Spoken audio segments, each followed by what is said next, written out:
এরপরে প্রশ্ন হলো, মা বাবার সাথে সন্তানের আচরণ কেমন হওয়া উচিত? মা বাবার সাথে সন্তানের আচরণ হবে রাজার সঙ্গে প্রজাদের আচরণের মতো।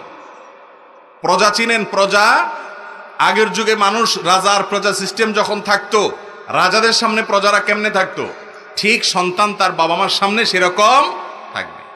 সম্ভবত আব্দুল্লাহ ইবনে আব্বাস রাদিয়াল্লাহু তাআলা আনহু থেকে একটা হাদিস বর্ণিত আছে যে উনি অথবা আব্দুল্লাহ মাসউদ দুজনের একজন হবেন, যে এক ব্যক্তিকে দেখলেন তার বাপের সাথে যাচ্ছে, কিন্তু দেখে বোঝা যাচ্ছে না বাপকে আর বেটাকে। তখন জিজ্ঞেস করলেন লোকটাকে, বললেন আমার বাপ। তখন বললেন শোনো, তোমার চলাফেরা থেকে বোঝা যেতে হবে যে ভদ্রলোক তোমার বাপ আর তুমি তার সন্তান। এটা চলাফেরার স্টাইল দেখতে বোঝা যেতে হবে। তাওয়াজু, বিনয়, তার সামনে না চলা, তার সাথে চলার ক্ষেত্রে তোমার বডি ল্যাঙ্গুয়েজ দ্বারা, তোমার চলাফেরা দ্বারা বোঝা যেতে হবে যেটা বাপ আর ছেলে দেখেই যেন মানুষ বুঝে ফেলে। আজকাল আমাদের সমাজে এগুলো আছে।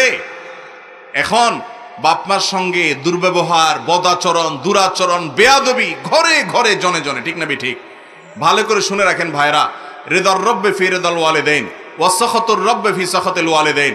মা বাপকে যদি খুশি রাখতে পারেন আদব লেহাজ করে, তাহলে মালিক খুশি হয়ে যাবেন।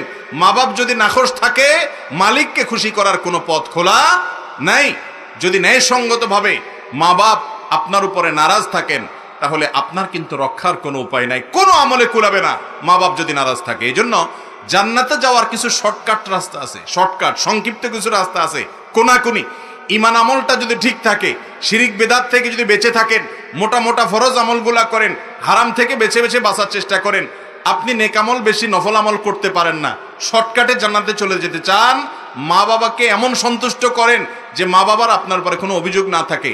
আমরা মানুষ, ভুল হয়ে যেতে পারে, কখনো জোরে কথা বলে ফেলেছি, কখনো রাগ করে ফেলেছি, কখনো বেয়াদবি হয়ে গেছে, আবার মাপ চাইতে দেরি করবেন না, সাথে সাথে মাপ চাইবেন।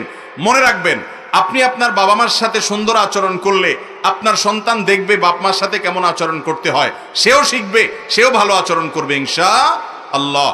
তাহলে দেখবেন এর পরিণতি আপনার